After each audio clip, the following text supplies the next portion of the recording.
જી, આ બહુ અદ્ભુત પ્રશ્ન છે અને મજેદાર વાત એ છે કે તમે તો મને જાણો છો કે સ્કૂલમાં હું કેવો હતો. મારા ફ્રેન્ડ્સને કે મારી ફેમિલીને પણ એમ હતું કે ભાઈ તું શેકેલો પાપડ પણ નહીં ભાંગી શકે એમ.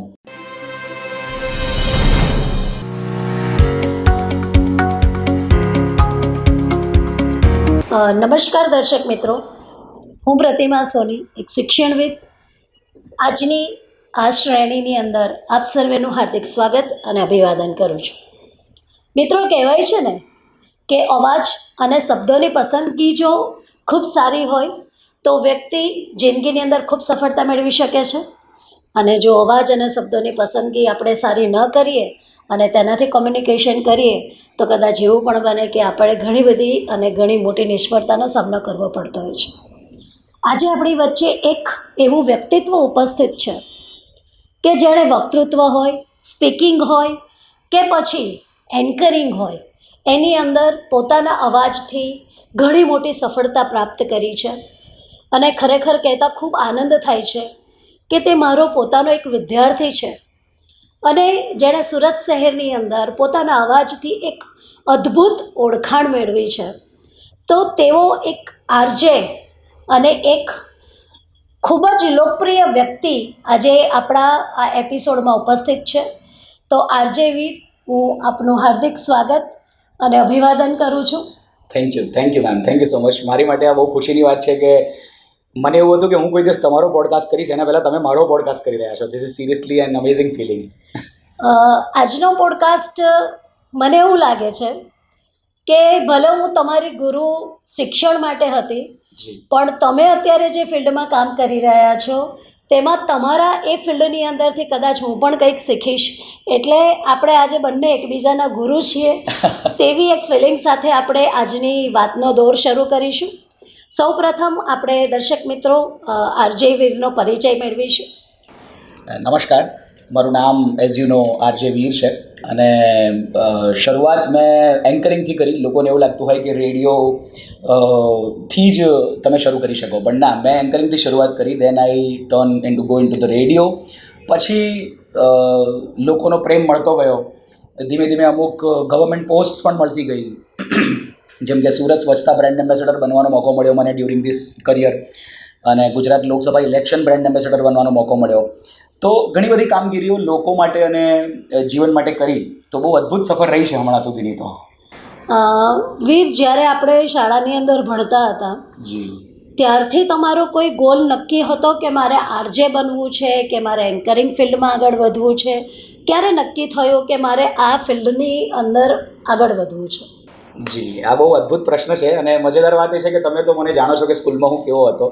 મારા ફ્રેન્ડ્સને કે મારી ફેમિલીને પણ એમ હતું કે ભાઈ તું શેકેલો પાપડ પણ નહીં ભાંગી શકે એમ. હું બહુ મસ્તીખોર અને બેક બેન્ચર સ્ટુડન્ટ, કહેવાનો મતલબ. તો મસ્તીના લીધે લોકોને એ ટાઈમે તો કેવું હતું કે ભાઈ આ મસ્તી કરે છે એટલે આ જીવનમાં કંઈ કરશે નહીં. એટલે મેં પણ કોઈ ગોલ નહોતા બનાવ્યા.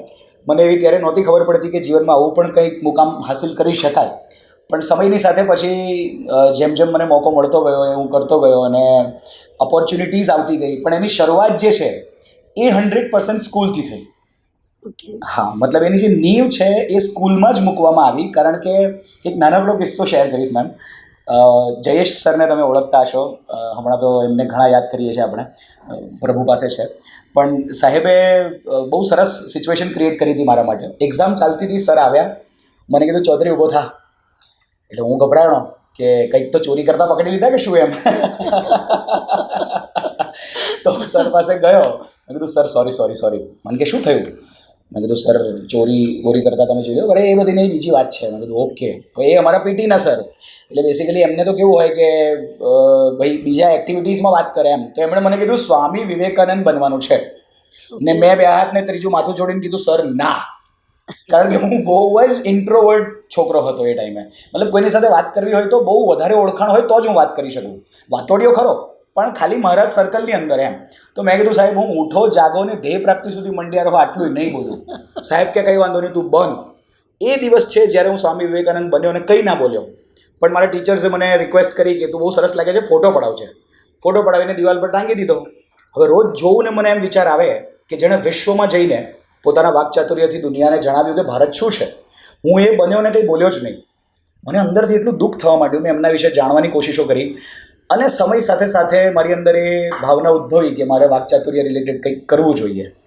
ને ત્યાંથી જ આ સ્કૂલે જ મને એક આવી પરિસ્થિતિ પેદા કરી આપી દિમાગમાં કે એક દિવસ કંઈક આવું કરી શકાશે, ને પછી હું કરતો ગયો.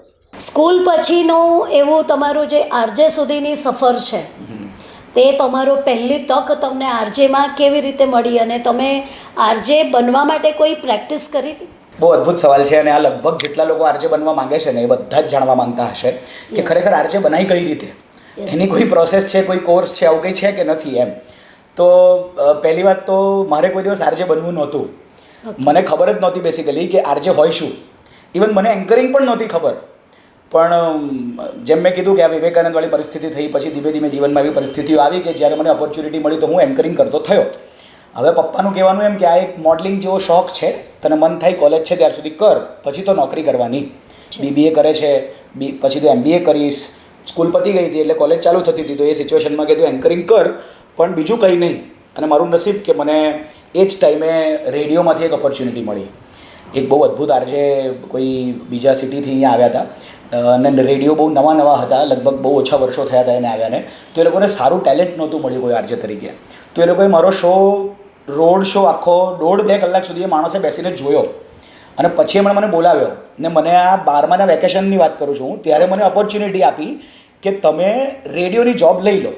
એટલે મને ત્યારે સમજણ પડી થોડી ઘણી કે શું છે શું નહીં. એટલે મેં કીધું ઓકે, હું પપ્પાને વાત કરીને કહું. હવે પપ્પાને વાત કરી, પપ્પા કહે બેટા તને કોઈ પૈસાની ખોટ પડે છે, તને કોઈ તકલીફ છે, કંઈ સામગ્રી જોઈએ છે? મેં કીધું ના. તો કે શું કામ નોકરીઓ કરવી છે? કરાય નહીં. હવે એમને રેડિયો શું છે એના સાથે કોઈ નિસ્બત નહોતી. એમને એમ હતું કે નોકરી નહીં, ભણી લે પહેલાં એમ, એકવાર ભણી લે પછી નોકરી કરજે. બહુ મનાવ્યા મેં, એમણે ના પાડી. રેડિયો ત્યારે મારે છોડી દેવું પડ્યું. આવી રીતે સામેથી ઓપોર્ચ્યુનિટી આવી હતી પહેલી વાર. એટલે આવી જેને આવે એ તો બહુ નસીબની વાત છે, પણ કરવું શું અગર એની વાત છે. તો આના પછી ઘણા વર્ષો મેં લગભગ 5-7 વર્ષ મેં ખાલી એન્કરિંગ કર્યું, અને it was a very good experience. એમાંથી બહુ બધું શીખ્યો, ઘણા પૈસાએ કમાયા, નામ કમાયું, લોકોનો પ્રેમ મળ્યો. પછી અગેન હોસ્ટિંગના જ લીધે એક દિવસ એક એક્ટિવિટી થતી હતી ને અહીંયા અત્યારે એક FMની અંદર બહુ સારા નામચીન આરજે પણ છે, અને એમણે મને એવું કીધું કે તું રેડિયોમાં ટ્રાય કર. ઓકે.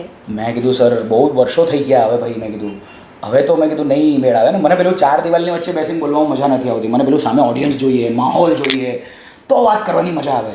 મેં કીધું 4 દિવાલમાં બેસો, ભલે લાખો સાંભળે તમને, પણ તમે એકલા રિએક્ટ કરો. મેં કીધું એવું નહીં ફાવતું, પણ કે તું ટ્રાય કર, તું કરી શકશે. એમણે મને ઇન્સ્પાયર કર્યો. પછી મેં એક રેડિયોમાં ઇન્ટર્નશિપ જોઈન કરી. 1.5 દિવસની ઇન્ટર્નશિપ કરીને મેં છોડી દીધી કે ભાઈ આ તો બહુ મજૂરી છે એમ. નોકરીવાળો પેલો અંદરથી એ હતો નહીં એમ. એવું બધું કરતાં છેલ્લે પછી મને દેવાંગભાઈ મળ્યા. ઓકે. રેડિયો સિટી 91.1માં મેં જઈને ઇન્ટર્નશિપ માટે વાત કરી. દેવાંગભાઈ મને એક શરત પર કે રાખું, તું જવો ના જોઈએ હવે. મેં કીધું દેવાંગભાઈ કલાકાર માણસ છું, તમે સાચવી રાખશો તો રહીશ. એમણે કીધું આવી જા. ને પછી હું ગોઠવાયો. લગભગ મેં 2.5 વર્ષ ઇન્ટર્નશિપ કરી. હવે હું આ સફર એટલા માટે કહું છું કે જેને રેડિયોમાં જવું છે, શું પ્રોસેસ છે. તો મેં 2.5 વર્ષ ઇન્ટર્નશિપ કરી. ઇન્ટર્નશિપ યુઝ્યુઅલી 3 મહિનાની જ હોય, પણ 3ની જગ્યાએ મેં 2.5 વર્ષ સુધી છોડ્યું નહીં. ઓકે. મને ખબર હતી કે આજે નહીં તો કાલે એમને જરૂર તો પડશે. જ્યારે જરૂર પડશે ત્યારે ઇન્ટર્નમાંથી શોધશે. અગર હું પ્રૂફ કરી દઈશ પોતાની જાતને તો એમ સમજો કે દિવસ રાત એક કરીને બધા નોકરી ધંધા સાઈડ પર મૂકીને ખાલી હોસ્ટિંગ પર ફોકસ કરીને મેં રેડિયોને હા પાડી. અને ત્યાં જે પણ થઈ પરિસ્થિતિઓ એને મેં ભોગવી, ચલાવી લીધી, સાચવી, સંભાળી. Because it's a job after all, corporate જ છે બધે. સો જે પણ થયું એ મેં સંભાળ્યું. અને 2.5 વર્ષની ઇન્ટર્નશિપ પછી મને એવી ઓપોર્ચ્યુનિટી મળી કે હવે તમે રેડિયો જોઈન કરશો અને તમને એક શો નાનકડો આપવામાં આવશે. પછી મોટો શો મળ્યો, પ્રાઇમ શો મળ્યો. એવું કરતાં 10 વર્ષનું મારું રેડિયોનું ટોટલ કરિયર રહ્યું. અને એ પતાવ્યા પછી મેં નિર્ણય લીધો જ તો શરૂ કરતાં જ, કારણ કે હું નોકરીવાળો માણસ નથી, મેં તમને કીધું તેમ. પણ છતાં દેવાંગભાઈને કમિટમેન્ટ હતી તો 10 વર્ષ મેં પૂરા કાઢ્યા. ને જે દિવસે લિટરલી 10 વર્ષ થયા મેમ, એ દિવસે મેં વિચાર કર્યો કે હવે શું. અને એ જ દિવસે મેં લિટરલી રેઝિગ્નેશન મૂકી દીધું. ઓકે. અને એના 1 મહિના પછી મારો જે પીરિયડ પૂરો થયો એ કરી અને મેં હવે મારા પોતાના સ્ટુડિયોઝ અને ટ્રેનિંગ સેશન્સને બધું શરૂ કર્યું છે. આરજેનો તમારો 10 વર્ષનો એક્સપિરિયન્સ રહ્યો. એ એક્સપિરિયન્સની અંદર તમારા કહેવા પ્રમાણે ઘણા અલગ અલગ પ્રકારના શોઝ તમે કર્યા. જી. અને જ્યારે તમે એવું રેઝિગ્નેશન આપ્યું ત્યારે તમે ભવિષ્ય વિશે વિચારેલું હતું કે હવે હું શું કરીશ, કે પ્લાન પહેલેથી તૈયાર હતો કે હવે મારે આવું કરવું છે કંઈક? જી. વાહ, બહુ અદ્ભુત સવાલ છે. જ્યારે મેં મારા કરિયરની શરૂઆત કરીને ત્યારે મને નથી સમજણ કે ભવિષ્ય કેવી રીતે બનાવાય. પણ રેડિયોના 10 વર્ષ નોકરી કર્યા પછી મને એ સમજણ પડી ગઈ હતી કે જો ભવિષ્ય બનાવવું હશે તો બહુ પહેલેથી વિચારવું પડશે, એની તૈયારીઓ કરવી પડશે, નાની મોટી વસ્તુઓ વિશે વિચારતા રહેવું પડશે, એના વિશે સમજતા અને સ્ટડી કરતા રહેવું પડશે. એજ્યુકેશન બહુ ઇમ્પોર્ટન્ટ હતું. તો એ ટાઈમ પીરિયડની દરમિયાન એમ સમજો કે જ્યારે મેં રેડિયોની નોકરી જોઈન કરી, કદાચ એના પહેલાંથી મારો આ પ્લાન હતો કે હું એક દિવસ આવું કરીશ. પણ એમ કહેવાય ને કે ચિત્ર આખું નહોતું બનેલું. થોડા લીટા પાડ્યા હતા. એક કંઈક તો પ્રકૃતિ બનાવી હતી, એની ઉપર આકૃતિ એવી બનાવી હતી કે જેનાથી મને ભવિષ્ય દેખાતું હતું કે હું આમાં રંગો પૂરીશ. હવે સમયની સાથે જ્યારે એ આકૃતિ પાછી કાઢી છે મેં 10 વર્ષમાં જે પણ થોડું ઘણું દોર્યું હવે હું એમાં રંગો પૂરી રહ્યો છું. પણ એ 10 વર્ષ સુધી એની અંદર એક માત્ર વિચાર રાખી એના પ્રત્યે જેટલી જાણકારીઓ હું મેળવી શકતો હતો, જેટલું શીખી શકતો હતો, એ કોશિશો કરી. ત્યારબાદ મને 10 વર્ષે એવો કોન્ફિડન્સ હતો કે હવે હું નોકરી છોડી દઈશ તો મને આના કરતાં મોટા પૈસા તો ઠીક પણ નામ પણ મળવું જોઈએ. કારણ કે રેડિયો એટલે લોકોને, અમને એમ સમજો કે સુરતમાં 80 લાખ લોકો છે તો તમે રસ્તે પૂછવા નીકળો તો 40 લાખ લોકો હા પાડશે કે મારે આરજે બનવું છે. એવી નોકરી મેં છોડી દીધી. પણ છોડતા પહેલાં મને ખબર હતી કે જો હવે હું આરજે કરતાં નેક્સ્ટ સ્ટેપ લઈ શકું મારા નામની અંદર તો જ છોડવું. અને મને એ વિશ્વાસ આવી ગયો હતો કારણ કે 10 વર્ષની એ તૈયારી હતી. અને એ કરતાં છેલ્લે મને પ્લાનિંગ સાથે ખબર હતી કે હવે આ કરી શકાશે. એટલે આમ જોવા જઈએ તો જે તમારું લક્ષ્ય હતું બહુ પહેલેથી તમે ડિઝાઇન કરીને રાખેલું હતું અને એની અંદર પછી તમે જે કલરનું ફિલિંગ કર્યું તેનાથી કદાચ અત્યારે તમે ખૂબ સારી રીતે ખીલી રહ્યા છો. આરજે અને એન્કરિંગ એ બંને વચ્ચે શું તફાવત છે? રાઈટ, બહુ મોટો છે. ઘણા બધા લોકોને એવું લાગે છે કે આમાં પણ બોલવાનું, આમાં પણ બોલવાનું. તો હા, communication is the only thing which is common in both. બાકી બધું જ અલગ હોય. માઇક પણ અલગ પ્રકારના હોય, એની વાયરિંગ અને સિસ્ટમ પણ અલગ પ્રકારની હોય, એની અંદર મોનિટર્સ અને સ્પીકર્સ પણ અલગ પ્રકારના હોય. એ બધા કરતાં મોટી વાત, રેડિયો પર તમે કમ્પ્લીટલી સ્ક્રિપ્ટિંગ કરીને બેસી શકો. તમે એવું વાંચી શકો કે નમસ્કાર, મારું નામ છે આરજે વીર, હા એવું પણ લખી શકો. સ્ટેજ પર એવું ના થાય. When you are hosting on the stage you can't script everything. ત્યાં તમને પરિસ્થિતિ, હવે કોકના કાકા આવીને કહે કે મારું પરફોર્મન્સને હજી વાર છે ને તમે સ્ક્રિપ્ટ 2 સેકન્ડની લખી હોય, 30 સેકન્ડની લખી હોય અને તમારે 1.5 મિનિટ સંભાળવું છે, શું કરશો? રેડિયો પર એવું થતું નથી. રેડિયો પર તો ટાઈમ કેટલી ઓછો કરવો, મને રેડિયોએ આ શીખવ્યું પણ એ વધારે જરૂરી છે કે કેટલો ઓછો કરવો. રેડિયોને લઈને એક ઇમેજ છે લોકોના માઇન્ડમાં કે આરજે એટલે બહુ બોલ કરે.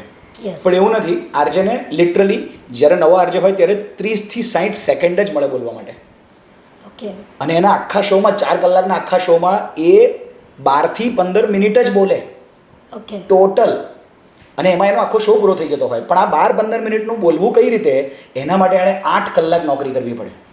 આરજેની જોબ એવું નથી કે શો માટે ગયા ને નીકળી ગયા. તમે બહુ મોટા સેલિબ્રિટી થઈ જાઓ તો એવું થઈ શકે, પણ યુઝ્યુઅલી એવું નથી. ફૂલ ટાઈમ જોબ છે આ પણ. એટલે ત્યાં જોબ પર જવાનું એન્કરિંગ કરતાં આ પણ મોટો મુદ્દો. એન્કરિંગમાં તમે ખાલી શોમાં જાઓ, ત્યાં કોઈની જોબ નથી. પ્લસ ત્યાં તમારે એકદમ લાઈવ રહેવું પડે, ઇમિડિયેટ સિચ્યુએશન્સ પર આન્સર આપવા પડે. રેડિયોને કમ્પ્લીટલી પ્રી રેકોર્ડ, પૂરી તૈયારીની સાથે, સ્ક્રિપ્ટિંગ સાથે કરીને બેસી શકાય. તો આ મેજર આ ડિફરન્સ છે. અને અહીંયા ઘણા ઇક્વિપમેન્ટ્સ છે જે તમારે યુઝ કરવા પડે. હા, રેડિયોમાં તમને ઓડિયન્સ ઘણી મોટી મળે, એન્કરિંગમાં એક લિમિટેડ ઓડિયન્સ મળે. પણ રેડિયોની અંદર જે તમને નામ મળે છે, એન્કરિંગની અંદર એ નામ ઓછા લોકો વચ્ચે મળે. પણ બંને બાજુ તમને નામની પરિસ્થિતિઓ પણ સિમિલર મળતી હોય. વીર, એન્કરિંગ કરવું હોય અથવા આરજે બનવું હોય તો કયા 3 ગુણો હોવા જરૂરી છે?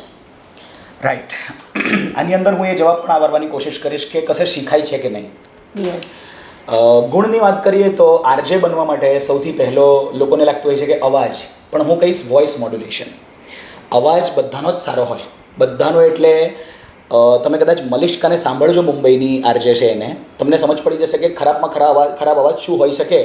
અને એની સામે હું તમને કહું, she is the highest paid, one of the highest paid RJ in the India.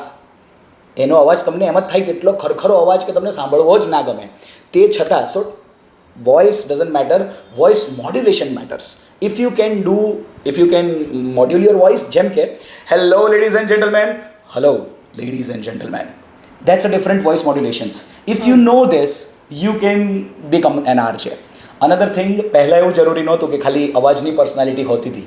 હવે આરજેસને ફેશિયલ અને બોડી પર્સનાલિટી પણ જોઈએ છે, બિકોઝ સોશિયલ મીડિયા પર પણ ઘણું બધું આવી ગયું છે.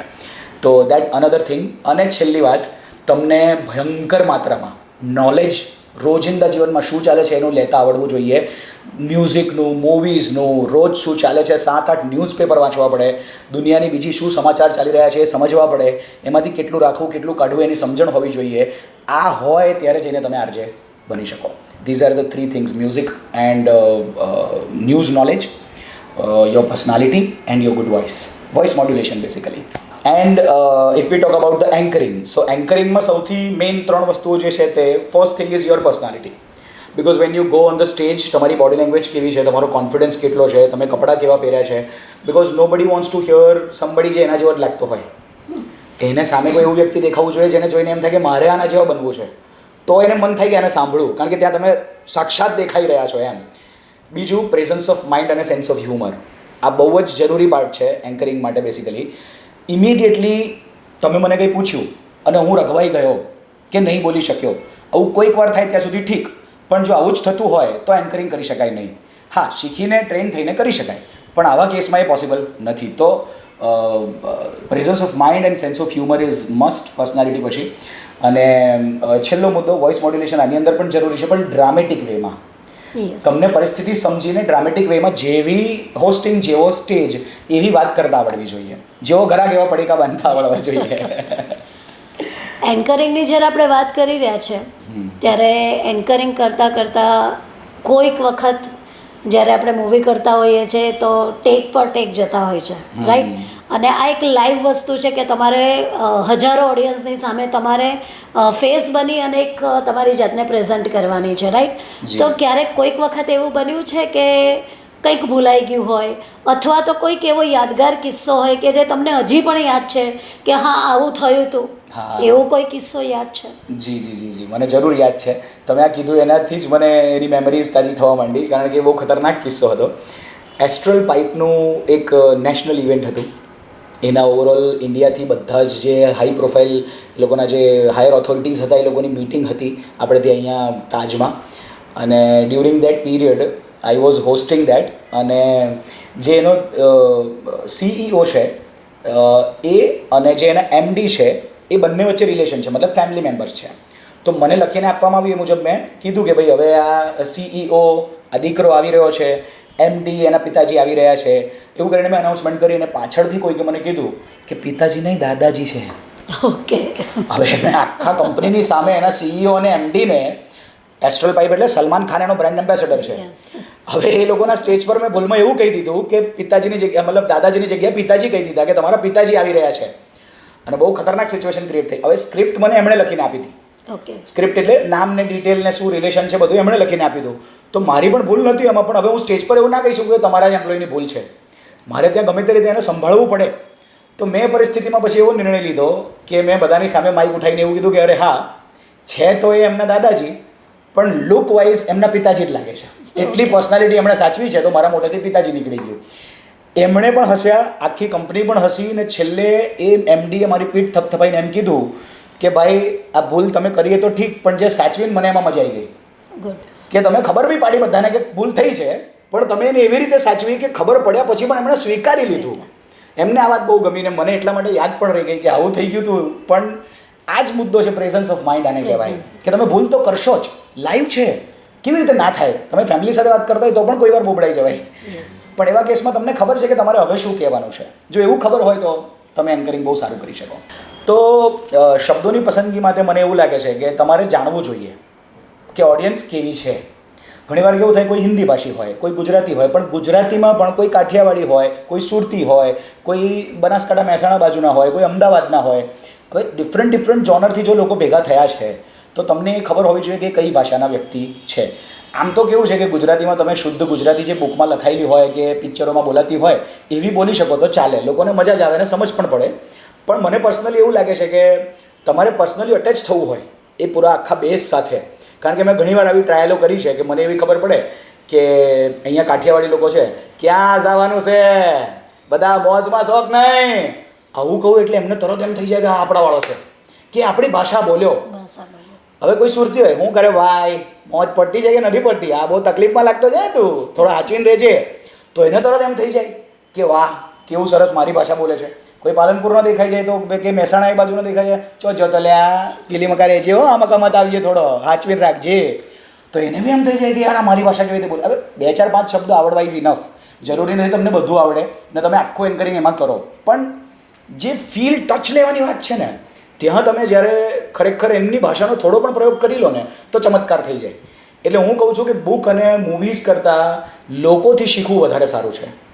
કદાચ તમે વેડિંગમાં જઈને પણ થોડી વાર પાછળ બેસીને શાંતિથી કોઈ નહીં કહો કે એન્કર છો ને બેસી રહેશો ને, તમને ત્યાંથી જ કોન્ટેન્ટ મળી જશે. અને એમની ભાષાના 2-4 શબ્દો પણ, અલી તે તૈયારી કરી છે એટલે આપણને ખબર પડે કે અલી બોલે છે એમ, એ 2-4 શબ્દો ત્યાંથી પણ શીખી જવાય એમ. એટલે શબ્દોનો ઉપયોગ મને લાગે છે કે ગુજરાતી ભાષામાં આવી રીતે કરવો જોઈએ. અને જ્યાં સુધી વાત શાયરીની છે તો એવું જરૂરી નથી, એ જમાના જતા રહ્યા જ્યારે લોકો ખાલી શાયરી જ સાંભળવા માંગતા હતા. અને એવા પ્રકારના અલગ પર્ટિક્યુલર ફંક્શન્સ હોય જેમાં તમે શાયરીનો ઉપયોગ કરી શકો. આજકાલ ડાયલોગ્સ ચાલે છે, આજકાલ મીમ્સ ચાલે છે, આજકાલ વન લાઇનર્સ ચાલે છે, આજકાલ પંચીસ ચાલે છે. પંચ મતલબ એક કોઈ કંઈક કીધું ને તમે એકાદ શબ્દ કે એકાદ લાઈન એવી બોલી દીધી કે તમારો પંચ એમ, તમારી વાત એવી પડે કે જેમ પંચની જેમ પડે, એ વધારે ચાલે છે. તો શાયરીમાં ઘણીવાર કેવું થાય કે if you don't choose a right શાયરીને તો બોર થઈ જશે લોકો. અને શાયરી કહેવાનો લહેકો આવડવો એ પણ બહુ મોટી કળા છે. શાયર કે કવિ એમને બની શકાય નહીં. એટલે તમને જો લહેકો નથી આવડતો ને તમે ખાલી શાયરી તૈયારી કરીને બોલી રહ્યા છો તો that is very wrong choice. બોલી શકાય પણ દરેક જગ્યાએ જરૂરી નથી, બિલકુલ નથી. તમે આટલા વખતથી એન્કરિંગ કરી રહ્યા છો, તો એન્કરિંગ કરવા માટે અથવા કોઈ એવું પર્ટિક્યુલર તમારી પાસે પ્રોગ્રામ હોય તો એ પહેલાં તમારી તૈયારી કરવી પડે છે? અને જો કરવી પડતી હોય તો આશરે કેટલી આપણે તૈયારી કરવી જોઈએ? મારી પર્સનલી વાત છે તો એવું છે કે હું રેડિયોમાં પણ એ જ વાત માટે બદનામ હતો કે મારા સાહેબ કહેતા વીર તું લખ ને પછી તું બોલ. હું કહેતો સાહેબ લખવાનો મને બહુ કંટાળો આવે છે, તમને પણ ખબર છે મારા અક્ષર એટલા, હા સ્કૂલ ટાઈમથી કંટાળો એકચ્યુઅલી મારા અક્ષર પણ એ ટાઈમે એટલા ખરાબ હતા કે મને પોતાને ના વંચાય. ટીચર્સ તો કેવી રીતે માર્ક આપીને આ લોકોએ મને પાસ કર્યો છે, બહુ ભગવાનની દયા રહી છે, પણ હું મારા અક્ષર વાંચી શકું નહીં. એટલે મને લખવાથી પહેલેથી પ્રોબ્લેમ જ હતી. તો હું રેડિયો હોય કે એન્કરિંગ, કોઈ લખાણ, કોઈ તૈયારી, કોઈ સ્ક્રિપ્ટિંગ કરતો નથી. પણ મારી અંદર મને એવું લાગે છે કે સરસ્વતી માતા વિરાજમાન થાય જ્યારે હું મંચ પર પગ મૂકું છું. પછી મને ખબર જ નથી હું કેવી રીતે શું કરું છું. પણ હા, જ્યારે હું એ કરું છું એના માટે મારા મોઢેથી કે મગજથી જે વાતો આવે છે એ મેં રોજિંદા જીવનમાં શીખી છે. એવું પણ નથી કે હું એવા શબ્દો બોલી શકું છું જે મેં શીખ્યા જ નથી. તો મારું રોજિંદા જીવનમાં જે એનો સપ્લાય લેવાનો ચાલુ છે દુનિયામાંથી, કોન્ટેન્ટમાંથી, વિડીયોઝમાંથી, રીડિંગમાંથી, આજુબાજુના લોકોમાંથી કે મારા બીજા એન્કરિંગ્સમાંથી, એ પર્ટિક્યુલરલી મને હેલ્પ કરે છે જ્યારે હું મંચ પર જાઉં ત્યારે. So I usually prefer not to script, because મારું માનવું છે કે જેટલું તમે લાઈવ વાત કરશો, ઇમિડિયેટલી તમારા હૃદયની વાત કરશો, લોકોને ખરેખર એ વાત ગમશે. ભલે તમે ગોટાળા મારીને બોલી હોય, થોડી ઓછી સમજ પડે એવી બોલી હોય, પણ દિલથી નીકળેલી વાત લોકોને તરત ગમશે ને એ લોકો જોડાઈ જશે. તમે માનશો નહીં, મને એવા કોમ્પ્લિમેન્ટ મળતા હોય છે એન્કરિંગમાં કે ભાઈ તું એન્કર હતો કે અમારો ફેમિલી મેમ્બર, લાગ્યું જ નહીં કે તમે એન્કર છો. મેં કીધું હારા કોમ્પ્લિમેન્ટ આપે છે કે હું કરે છે એમ, પણ દે ફીલ કે હું એન્કર જ નથી એમ, એવા લેવલ પર એ લોકો જોડાઈ જાય. સો બિકોઝ ઓફ ધીસ રીઝન એવું થઈ શકે છે. અને એની સાથે સાથે કોઈ બીજાએ શું કરવું જોઈએ? અગર તમે નવા છો ફિલ્ડની અંદર, તમને એવું લાગે છે કે ના આમાં આગળ વધવું છે અને શરૂઆતમાં મને નથી ખબર કે શું બોલવું છે, તો ડેફિનેટલી સ્ક્રિપ્ટિંગ કરવી જોઈએ. Scripting is a amazing thing. પણ કેવી રીતે કરવી એની એક આખી ટેકનિક છે. અમે લોકો અમારા ક્લાસીસ વક્તાવીર જે છે એમાં શીખવતા હોઈએ છીએ યુઝ્યુઅલી. બહુ લાંબી પ્રોસેસ છે, પણ શોર્ટમાં હું કહેવાની કોશિશ કરીશ બિકોઝ મેમનો પોડકાસ્ટ છે. આઈ વોન્ટ કે કંઈક તો તમે અહીંયાથી અદ્ભુત શીખીને જાઓ. તો એની ટેકનિક એવી છે કે તમે સ્ક્રિપ્ટિંગ જ્યારે કરો છો, don't write the whole paragraph. નિબંધ લખવાની જરૂરત નથી, પોઈન્ટર્સ લખવાના. મતલબ હું સચિનની વાત કરવાનો છું તો સચિનની સેન્ચુરી આટલું જ લખીશ. તો વાંચતી વખતે હું વાંચવા જાઉં ત્યાર સુધી ઓડિયન્સ છૂટી ના જાય. મેં સચિનની સેન્ચુરી વાંચતા 1 સેકન્ડ લાગશે મને, વાંચીને મૂકી દીધું. હવે હું સચિનની સેન્ચુરી પર જે બોલવાનું છું તે આખી વાત મને યાદ આવી જશે ને હું બોલી દઈશ જેવી આવડે છે એવી. તો ફૂલ સ્ક્રિપ્ટિંગ ના કરવું જોઈએ, પણ થોડી થોડી તૈયારીઓ કરીને જવી જોઈએ ને આવા આખા શોના પોઈન્ટર્સ બનાવીને જવા જોઈએ, જેથી સ્ટેજ પર ચડીને તમે એકદમ બ્લેન્ક ના થઈ જાઓ કે હવે કરવું શું. એટલે એ બહુ જરૂરી છે. આરજે વીરથી વક્તાવીર સુધીની જર્નીનો એક લાઇનમાં તમારે કંઈ કહેવું હોય તો એ શું હશે? ઓકે. આરજે વીર જ્યારે હું હતો ત્યારે હું એકલો હતો. હવે જ્યારે વક્તાવીર થયો છું તો મારા જેવા કેટલાય આરજે વીરોને મેં દુનિયામાં છોડી દીધા છે. ખૂબ સરસ. આરજે વીરના અવાજની તો ઓળખાણ છે, પરંતુ બીજી એક એની ઓળખ છે જે મને ખબર છે, અને તે છે એક મોરપંખ. તો એ આજે એને નથી પહેર્યું એટલે હું પનિશ કરીશ અને મને હક છે, પરંતુ એ મોરપંખની જ પસંદગી શા માટે કરવામાં આવી? બહુ સુંદર સવાલ છે. મેં એકચ્યુઅલી માળા અને મોરપંખ આ બે વસ્તુઓની પસંદગી કરી, પણ મોરપંખ સ્પેસિફિકલી એવી વસ્તુ છે જે જોનારાને પણ બહુ પોઝિટિવ વાઇબ આપે, મને પોતાને પહેરવાથી કોન્ફિડન્સ આપે છે, અને મારા લુકની અંદર એક એવો બદલાવ કરે છે કે જેમ તમે નોટિસ કર્યું ને એમ દર એક વ્યક્તિ પેલો માળાવાળો, પેલો મોરપંખવાળો એમ કરીને મને યાદ રાખે છે. ભલે મારું નામ ના યાદ હોય, પણ મારો ચહેરો એને યાદ છે, મારી વાત, મારો અવાજ એને યાદ છે, અને મારા બોડીનો અપિયરન્સ એને યાદ છે. તો એ પણ એક કારણ છે કે હું એવું બિલીવ કરું છું ને મારા ફિલ્ડમાં મારા સ્ટુડન્ટ્સને પણ શીખવું છું કે જ્યારે તમે સ્ટેજ પર હો તો તમારી પર્સનાલિટી એટલી અલગ હોવી જોઈએ કે એનાથી લોકો તમને ઓળખે. કદાચ નામ ભૂલી જશે પણ તમારું કર્મ નહીં ભૂલવા જોઈએ. ખૂબ સરસ વાત કરી, અને આ વાતનો જો મર્મ સમજો તો ખરેખર ખૂબ ઊંડો મર્મ છે. તમે એક બ્રાન્ડ એમ્બેસેડર તરીકે તમારી પસંદગી થઈ છે, તો તમને પસંદ કરવાનું રીઝન, અને એ જે ખૂબ સારી વસ્તુ છે, પરંતુ એ એમ્બેસેડર બન્યા પછીની આપણી જવાબદારી ઘણી વધી જતી હોય છે કે આપણે તે વસ્તુને સારી રીતે પ્રમોટ કરવાનું છે સોસાયટીની અંદર. તો એના વિશે થોડું જાણ કરશો? જી જરૂર. મને સ્વચ્છતા બ્રાન્ડ એમ્બેસેડર જ્યારે બનાવવામાં આવ્યો ત્યારે એમણે બહુ મોટી જવાબદારી સોંપી દીધી. હું પણ ચકિત હતો કે કેમ હું, પણ જ્યારે મેં મારી કંપની થ્રુ જાણવાની કોશિશ કરી તો આઈ ગેટ ટુ અન્ડરસ્ટેન્ડ કે એ લોકો સોશિયલ મીડિયા ફોલોવર્સ અને તમારી લોકો સાથેની ડાયરેક્ટ પ્રેઝન્સ પર નક્કી કરે કે આ વ્યક્તિની વાત મેક્સિમમ લોકો સાંભળી શકશે અને લોકો ત્યાંથી કનેક્ટ થાય છે. એ રીઝનથી મને એમણે આ જવાબદારી સોંપી કે ભાઈ તમે બ્રાન્ડ એમ્બેસેડર તરીકે લોકોને એ વાત માટે અવેર કરો કે સુરત સ્વચ્છ રહેવું જોઈએ. તો જ્યારે મને બ્રાન્ડ એમ્બેસેડર બનાવવામાં આવ્યો એ સમયે એવી પરિસ્થિતિ હતી મેમ કે સુરતની અંદર દરેક જગ્યાએ ડસ્ટબિન્સ નહોતા. જેમ અત્યારે કેવું દર 100 મીટરે તમને મળે, તમને ખબર છે કે કચરો નાખવો છે તો હમણાં મને ડસ્ટબિન મળી જશે, પણ ત્યારે એવા નહોતા. તો અમે બહુ એક્ટિવિટીઝ કરી, મતલબ એટલી બધી સ્કૂલો, એટલી બધી કોલેજો, એટલા બધા ગાર્ડન્સમાં અમે લોકો ગયા. 1 રૂપિયાની એક્સપેક્ટેશન વગર પોતાનું પેટ્રોલ બાળીને પોતાની ટીમ લઈ જઈને અમે લોકો એટલા લોકો સુધી પહોંચ્યા. બધે જઈને અમને એક જ જવાબ મળ્યો કે ડસ્ટબિન છે ક્યાં, ક્યાં નાખવા જવું. હવે અમને આ વાત બહુ લાગી આવી, તો અમે શું કર્યું, એક મિત્ર હતા મારા BNIના, એક ગ્રુપ છે જેની અંદર અમે લોકો જોડાયેલા હતા બિઝનેસ એનું. તો ત્યાંથી એમની સાથે અમે વાત કરી કે આવી પ્રોબ્લેમ છે. હવે એમનો બિઝનેસ હતો ઓઇલનો, તો ઇન દેટ ઓઇલ બિઝનેસ એમની પાસે પેલા મોટા મોટા પીપ આવે લોખંડના આખા. તો અમે ડિસાઈડ કર્યું કે પીપને વચ્ચેથી કાપી અને એના 2 ડસ્ટબિન બનાવી અને સૂકો કચરો ભીનો કચરો અલગ પાડીએ. તો એમણે કીધું કે હા હું રેડી છું ને મારી પાસે એવા ઘણા છે, આપણે સુરતમાં ઘણી બધી જગ્યાઓ પર મૂકી શકશું. હવે પ્રશ્ન આવ્યો કે જ્યાં બી મૂકીએ છીએ ત્યાં SMC એનાથી કચરો ઉઠાવી જોઈએ.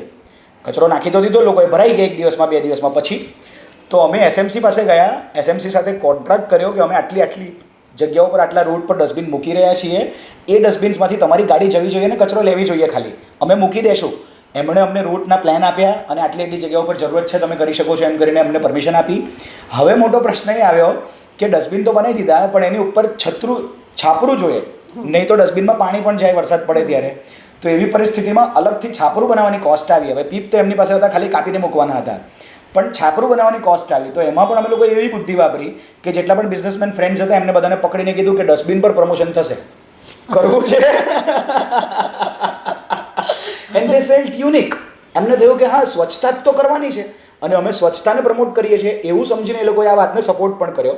તો જે પણ અમારો આની અંદર કોસ્ટ થયો એ લોકોએ એના પૈસા આપીને, એના સ્ટીકર્સ લાગ્યા અને એ લોકોએ પૈસા આપીને અમને ખર્ચો કાઢી આપ્યો. અમે ટોટલ 3000 ડસ્ટબિનની જોડી આખા સુરતમાં મૂકી. એ ડસ્ટબિન્સ આજે પણ ઘણા એરિયામાં છે. તમે જોશો SMCના આખા ડસ્ટબિન અલગ છે, કલરફુલ, એ તમને દેખાઈ જશે. પહેલાં તો એકદમ લોખંડના અને ઉપરથી આમ છાપરું બનાવેલું છે. હવે એના ઉપરના બ્રાન્ડિંગ્સ બધું નીકળી ગયું હશે, નહીં તો મારો પોતાનો લોગો પણ હતો, રેડિયો સિટીનો લોગો પણ હતો, હું એની સાથે કનેક્ટેડ હતો, એટલે મારા લીધે એ બધા સાથે અમે આખું એક એને બનાવીને મૂકેલું. પછી અમે લોકોને અપ્રોચ કર્યો જે એરિયામાં અમે આ મૂક્યું ત્યાં જઈને કે હવે અહીંયા ડસ્ટબિન છે, હવે નાખો. And people started doing that. અને એના થોડા જ સમયમાં પછી SMCએ ઠેર ડસ્ટબિન મૂકી દીધા. પછી તો પેલું મોટા ડસ્ટબિન હટાવવાની પણ ઝુંબેશ આવી, નાના ડસ્ટબિન એના કારણે ઘણા વધારવા પડ્યા. અને હવે તો આપણે છેલ્લા 2 વર્ષથી જોઈ રહ્યા છે કે સુરત પહેલો નંબર ધમધમાઈને લઈ આવે છે. જો કે આ વર્ષે થોડું ડિફરન્ટ છે કે અમદાવાદને એક રીતે એક રેન્કમાં મળ્યું છે, પણ સુરત ઓલવેઝ ગેટિંગ નંબર 1, તો કાં તો ટોપ 5માં તો રહે જ છે એમ. સો એ બહુ ગર્વની વાત છે કે સુરતીઓએ એને બહુ સિરિયસલી લીધું અને અમે બહુ મહેનત કરી, પણ તમે હમણાં મને યાદ અપાવ્યું છે તો મને એ પણ વિચાર આવ્યો કે મેં છેલ્લા ઘણા સમયથી આ વાતને પ્રમોટ કરવા માટે કંઈ નથી કર્યું અને I seriously have to do something. હું બહુ જ જલ્દી આની પર કંઈક કરીશ. હું એવું માનું છું કે ભલે હું સ્વચ્છતા બ્રાન્ડ એમ્બેસેડર રહ્યો, પણ સુરતના દરેકે દરેક વ્યક્તિ સ્વચ્છતા સોલ્જર છે. યસ. એ જ્યાર સુધી કચરાનો આતંકવાદ નહીં આવવા દે ને ત્યાર સુધી એ આપણી સ્વચ્છતાથી સુરક્ષા રહેશે ને રહેશે. I always believe this. તો લોકોનું કારણ છે કે આપણે આટલા સ્વચ્છ છીએ આજે. દરેક નાગરિકે પણ પોતાની ફરજ સમજી છે, તે જ આપણા સુરતની એક અલગ વાસ્તવિકતા છે અને સારી વાત પણ કહી શકાય. જી. વક્તાવીરની અંદર જે તમારું એક સ્ટુડિયો ચાલી રહ્યો છે અને એની અંદર ઘણા બધા વિદ્યાર્થીઓ એન્કરિંગ માટેની, આરજે માટેની પ્રેક્ટિસ કરી રહ્યા છે અથવા કંઈક શીખી રહ્યા છે. જી. તો હવે તમારું ભવિષ્યનું વિઝન શું છે? ઓકે, વક્તાવીર બેસિકલી એક એવી ઇન્સ્ટિટ્યૂટ છે જેની અંદર અમે public speaking, radio, anchoring, podcast અને ઓવરઓલ કમ્યુનિકેશન સ્કિલ્સના બધા જ આસ્પેક્ટ શીખવીએ છીએ, જેમાં ટીચર્સ પણ પોતે અમારી પાસે શીખતા હોય, ઇવન પ્રિન્સિપલ્સ, ડૉક્ટર્સ, બિઝનેસમેન્સ કે સેલ્સ પર્સન્સ, બધી જ પ્રકારની કેટેગરી અમારી પાસે આવે. સ્ટુડન્ટથી લઈને છેક સુધીના દરેક પ્રકારના વ્યક્તિઓ, ઉંમર પણ બધી હોય. કારણ કે બોલતા શીખવું એ ઉંમર સાથે નિસ્બત જ નથી, કોઈ પણ શીખી શકે. પણ બોલીને પૈસા બનાવવા કે પછી કોઈ એવી ફિલ્ડમાં જવું જેનાથી તમને નામ મળે, તો નેમ, ફેમ એન્ડ મની આ બધું જ મેળવી શકાય. અને પાછું કેટલું સુંદર કે તમે કોઈ એક જગ્યાએ એન્કરિંગ કરવા ગયા, 2 કલાક હાથ હલાવતા જવાનું, કોઈ સામાન લઈને જવાનું નહીં, બધાને મોજ કરાવવાની, પૈસા લઈને નીકળવાનું, સેલ્ફી પડાવતા નીકળવાનું, સેલિબ્રિટી બનીને નીકળવાનું અને તમારી મરજી હોય તો કામ કરવાનું, નહીં મરજી હોય તો નોકરી ધંધો જે કરતા હોય કરતા રહેવાનું. જે દિવસે એમ થાય કે આજે જવું છે તો વટકે સાથ કપડાં સારા પહેરીને પહોંચી જવાનું એન્કરિંગ કરવા. આટલી અમેઝિંગ ફિલ્ડ અને એટલું મજેદાર કે બીજી કોઈ પણ કલાકારની ફિલ્ડ કરતાં મને એવું લાગે છે કે એવરેજ એન્કરિંગમાં ઘણો પૈસો મળે છે, અગર તમે ખરેખર પોતાના નામને, કામને એ લેવલ સુધી પહોંચાડો છો તો. તો જે સ્ટુડન્ટ્સ મારી પાસે આવે છે એમને અમે અત્યાર સુધી જે ટ્રેનિંગ આપી, મારા ટ્રેનિંગ સેશનમાં એવું હોય છે કે અમે ખાલી પ્રેક્ટિકલ પર જ વધારે ફોકસ કરીએ. હું સીધું એ લોકોને એમ જ કહું, આ સ્ટેજ પર ચડીને બોલો, એકબીજાની સામે એન્કરિંગ કરીને બોલો. તો it is all practical training. નહીં તો મને એવું લાગે કે તમે સ્વિમિંગ વિશે ગમે એટલી ચોપડીઓ વાંચો, વિડીયો જુઓ, પણ કૂદવું જ પડે. કૂદો નહીં તો તરતા આવડે નહીં.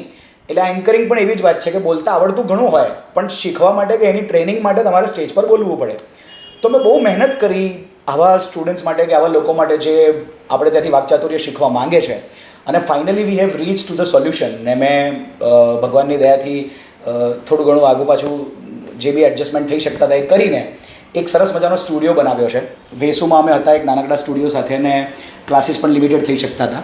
હવે એ લોકોની એટલી રિક્વાયરમેન્ટ અને એટલી બધી પસંદગી છે કે આ કરવું છે, પણ શીખી લીધા પછી પણ મને એમને કંઈક આપવું છે. મારે એવું નથી કરી દેવું કે આ 2-3 મહિના ભાઈ શીખીને ગયા પછી એને જે કરવું એ કરે. મને એવું જોઈએ છે કે એ જીવનભર મારી સાથે જોડાયેલો રહે ને હું એને જીવનભર કમાતી પણ કરું, એના જીવનના સપનાઓ પણ પૂરા કરવામાં એને હેલ્પ કરું, અને એ છેલ્લા શ્વાસ સુધી મને એમ પૂછે કે સર હવે હું આમાં શું કરું. બસ આટલો જ મારો ઇન્ટેન્શન છે કે વાકચાતુર્યને લઈને લોકો મને અમિતાભ બચ્ચન માનવા જોઈએ. પછી એના માટે મને નેમ, ફેમ કોઈ વસ્તુની એક્સપેક્ટેશન નથી. સામેવાળા લોકો કે તમે કોમ્પિટિટર ઊભા કરો છો, તમે જ પોતે એન્કર ટ્રેન કરો છો, તો કાલ ઉઠીને તમારા કોમ્પિટિટર થશે. મને એ વાતનો પણ ડર કે બીક નથી, બિકોઝ એ કોઈનું ટેલેન્ટ કોઈ લઈ જતું નથી. એ એની રીતે અલગ છે, હું મારી રીતે અલગ છું, દરેક વ્યક્તિઓ અલગ છે. સો એવા કેસમાં હવે અમે એક એવો અદ્ભુત સ્ટુડિયો 1000 કાર્પેટમાં બનાવ્યો છે કે જ્યાં shooting, stage, mic, lights, food, cafe, bar, even green room, આવી ઘણી બધી વસ્તુઓ છે કે જ્યાં લોકો શૂટ કરી શકે, એન્કરિંગ કરીને ટ્રેનિંગ કરી શકે, શીખી શકે અને જેટલા પણ કદાચ એમણે સપનાઓ જોયા હોય એ બધા પૂરા કરી શકે. કારણ કે તમે જેમ મને પૂછ્યું ને કે ક્યારે વિચારવાનું શરૂ કર્યું કે આવું કંઈ કરવું છે, તો મને યાદ છે કે જ્યારે પહેલી વાર મેં વિચાર્યું હતું ને ત્યારથી લઈને આજ સુધી મને એક પ્રોબ્લેમ હતી. મારી પાસે કેમેરો નથી, મારી પાસે શૂટિંગ માટે આવા ઇક્વિપમેન્ટ નથી, મારી પાસે આવી જગ્યા નથી. એટલા બધા પ્રોબ્લેમ્સ, હું એટલો ટેલેન્ટેડ હોવા છતાં, મગજમાં ગમે એટલા વિચારો હોવા છતાં માણસ કામ ના કરી શકે. દુનિયામાં કેવા કેવા ધોરણધરો પડ્યા છે. જે મારા સ્ટુડન્ટ્સ છે ને મેમ, ઘણીવાર મને એમ લાગે કે આ મને શીખવી જાય એવો છે. ભલા પડ્યા છે, પણ એ ટેલેન્ટનો ઉપયોગ કરવો કઈ રીતે? ઇક્વિપમેન્ટ કોઈની પાસે નથી, ઇન્વેસ્ટમેન્ટ કોઈની પાસે નથી. વોટ આઈ થોટ ઇઝ, મેં મારા માટે નહીં, મારા સ્ટુડન્ટ્સ માટે સ્ટુડિયો બનાવ્યો કે તમે આવો વિચાર જે મન થાય એ કરો, તમારી રીતે એક્સપ્લોર કરો. 24 કલાક આ જગ્યા તમારી. અહીંયા કંઈક ને કંઈક દર કલાકે નવો કોન્ટેન્ટ બનવો જોઈએ. તમે જે ઈચ્છો તે બનાવો, બધું આપી દીધું. Camera, projector, location, food, everything. They name and we have. એક સ્વિચ પાડે બધું જ મળે. એવી ફેસિલિટી મેં એને આપી દીધી બિકોઝ મને આટલા વર્ષો એ વાતનું દુઃખ હતું કે મારી પાસે ફેસિલિટી નથી. બધા વિચારો મગજમાં છે પણ અપ્લાય ક્યાં કરું? તો નાવ વી હેવ ધ ફેસિલિટી. અને આ ફ્યુચર બહુ જ નજીકના સમયમાં એટલે કે 3 ઓગસ્ટ આપણે એવું કહી શકીએ. તમે પણ ત્યાં ઇન્વાઇટેડ છો મેમ. તો એ દિવસે ઓપનિંગ કરી રહ્યા છે આપણે. Adajan DMart. Easy very easy address. Adajan DMart, Adajan ગામનું ડીમાર્ટ બધાએ જોયું હશે. એક્ઝેક્ટલી એ જ કોમ્પ્લેક્સમાં 103 નંબર. ઓકે, એમાં પહોંચશો તો તમે મારા સ્ટુડિયો સુધી જરૂર પહોંચી જશો. ચોક્કસથી. દરેક દર્શક મિત્રોને પણ હું વિનંતી કરીશ કે આટલો સરસ સ્ટુડિયો જ્યારે બની રહ્યો છે અને જો આપણા બાળકોને પણ જો આ ફિલ્ડમાં જવાની ઈચ્છા હોય તો આરજે વીરનો કોન્ટેક ચોક્કસપણે કરશો. કારણ કે આ મારો દીકરો એવો છે કે એને હું ઘણા વર્ષોથી ઓળખું છું અને એની ટેલેન્ટ અને તેનો સ્વભાવ એવો છે કે તે તમારા પોતાના બાળકને પણ ઘણી ઊંચાઈ સુધી લઈ જશે. વીરને એક વિઝન શું છે કે મારે અહીંયા સુધી પહોંચવું છે? વાહ, બહુ અદ્ભુત સવાલ છે. વિઝનમાં મને એવું જોઈએ છે કે ભારત દેશના દરેક વ્યક્તિ પાસે એવું અને એટલું વાકચાતુર્ય હોય કે પોતાની વાત સામેવાળા વ્યક્તિને પૂરેપૂરી રીતે સમજાવી શકે. અને કોઈ પણ દુનિયાની એવી જગ્યા ના હોય કે જ્યાં બોલનારા અને સાંભળનારા બંનેમાંથી કોઈ પણ વ્યક્તિને પેલો શું કહે છે એની ક્લેરિટીના પ્રોબ્લેમ થાય. મિસઅન્ડરસ્ટેન્ડિંગથી દુનિયા મરી રહી છે. તમે તમારી ટેલેન્ટ, મેં એવું જોયું છે મેમ કે ટેલેન્ટ એની આઉટ ઓફ 10 8 છે પણ કમ્યુનિકેશન સ્કિલ એની 2 છે. હવે એનું 8 જેટલું ટેલેન્ટ 2ની કમ્યુનિકેશન સ્કિલથી જણાવે કઈ રીતે? આવડે છે ઘણું પણ કોઈને કહે કઈ રીતે કે કેટલું આવડે છે? કહેતા નથી આવડતું, કરતા આવડે છે. હવે કર્યા પછી જોઈ ત્યારે ખબર પડે. ત્યાર સુધી તો માણસ અટવાય તો જ ફરે. એટલે બહુ બધી જગ્યા પર કમ્યુનિકેશનને લઈને જે બી સિચ્યુએશન્સ છે એ મારે સોલ્વ કરી દેવા છે. ચાહે ફેમિલી હોય, ચાહે નેતાઓ હોય, ચાહે આર્ટિસ્ટ કે એક્ટર હોય, દરેક જગ્યા પર જ્યાં કમ્યુનિકેશનને લઈને કોઈ સવાલ ઉઠે છે તો ભારતીયો દુનિયાભરમાં ડંકો વગાડી શકે અને બધા સ્વામી વિવેકાનંદ જેવા પેદા થાય એવી ઈચ્છા સાથે હું આની અંદર નીકળ્યો છું. આની અંદર હું થોડોક એડ કરીશ કે જ્યાં સુધી હું એજ્યુકેશન ફિલ્ડ સાથે જોડાયેલી છું, ઘણા બધા વિદ્યાર્થીઓ સ્કૂલની અંદર A1 ગ્રેડના સ્ટુડન્ટ હોય છે, ગોલ્ડ મેડાલિસ્ટ હોય છે, પરંતુ જ્યારે જોબ માટે જાય છે ત્યારે ઇન્ટરવ્યૂમાં પોતાની જાતને પ્રેઝન્ટ નથી કરી શકતા.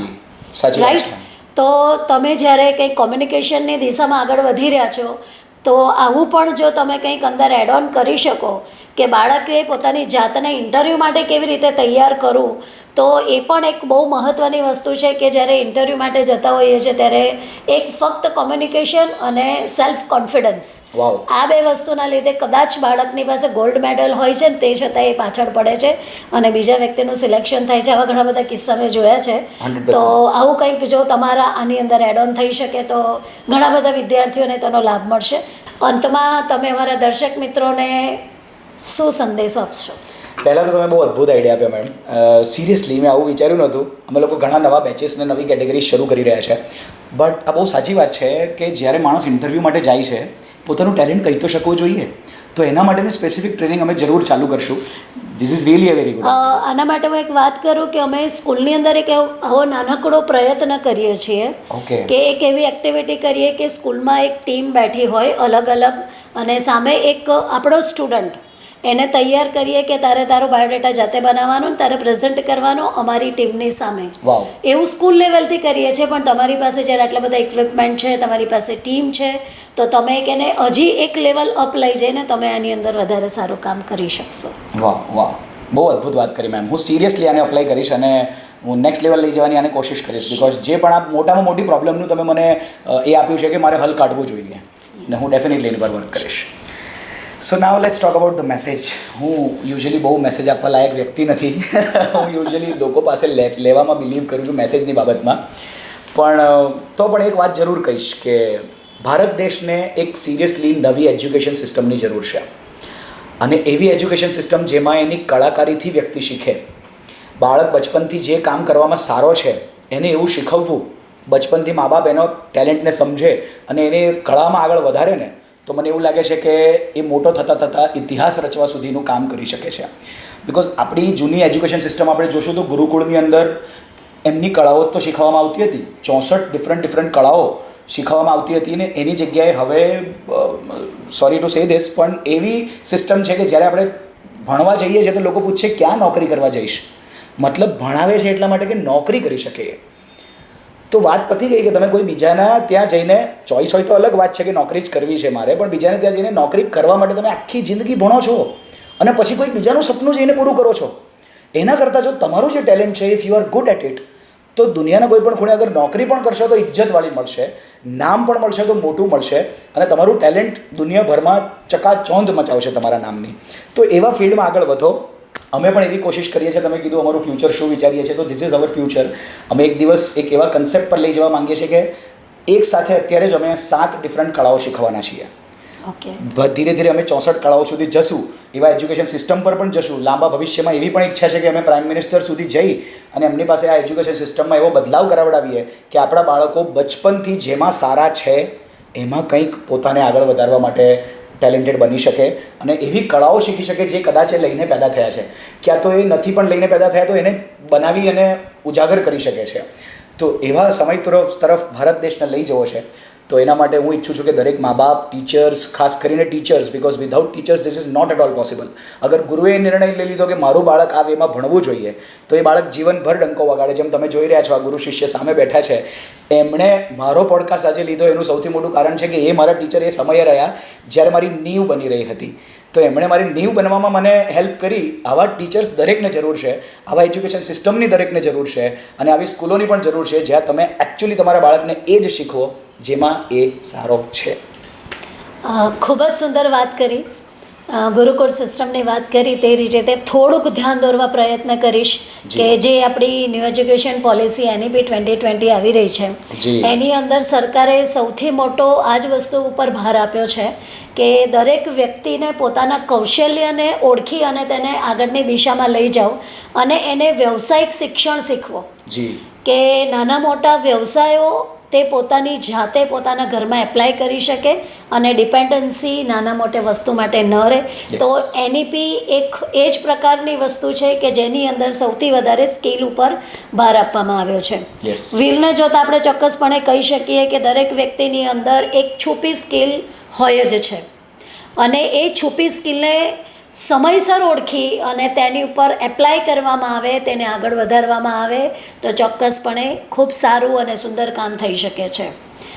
આના માટે હું એક જ લાઈન કહીશ કે સાધારણ અવાજને અસાધારણ બનાવી અને કદાચ આખા સુરતની, આખા ગુજરાતમાં એણે ઓળખ મેળવી છે. તો આ એક નાની સફળતા નથી, ખૂબ જ મોટી વાત છે. તો વ્યક્તિ જો ધારે છે, ધ્યેય નિશ્ચિત કરે છે અને આત્મવિશ્વાસ સાથે આગળ વધે છે તો ચોક્કસપણે ખૂબ સારું કામ કરી શકે છે અને દિલથી કામ કરી શકે છે. પોતાને જે ગમતું કામ છે તે કામ પણ કરી શકે છે અને તેના માટે આપણે જે આર્થિક ઉપાર્જન કરવાનું છે તે પણ કરી શકે છે. ખૂબ આનંદ સાથે આજના આપણા એપિસોડના અંત તરફ આગળ વધીએ છીએ કે મારો શિષ્ય અને જે પોતાના અવાજથી સમગ્ર સુરતને એકવાર RJ વીર જો સ્ટેજ ઉપર ચડી ગયો તો લોકો તેને સાંભળવા માટે ઉત્સુક હોય છે. એ એટલા સ્ટેજ સુધી પહોંચ્યો છે, તેનો હૃદયપૂર્વક આનંદ પણ છે, હૃદય ઉત્સાહિત પણ છે, અને આજે તેણે પોતાનું વ્યસ્ત શિડ્યુલ છે અને એ શિડ્યુલમાંથી આપણને કિંમતી સમય આપ્યો છે. તેના માટે હું ખબરછે.com તરફથી આભાર વ્યક્ત કરું છું. Thank you so much. અને હજી ફરીથી કોઈક એવા એપિસોડની જરૂર હશે તો ચોક્કસપણે હું હજી તમારો વધારે સમય લઈશ કે જેથી કરીને અમારા દર્શક મિત્રોને તેનો વધારે લાભ મળી શકે. Thank you so much. તમારું ઋણ જીવનભર છે મેમ. જ્યારે બોલાવશો ત્યારે દોડતો આવી જઈશ. ખૂબ ખૂબ આભાર. Thank you.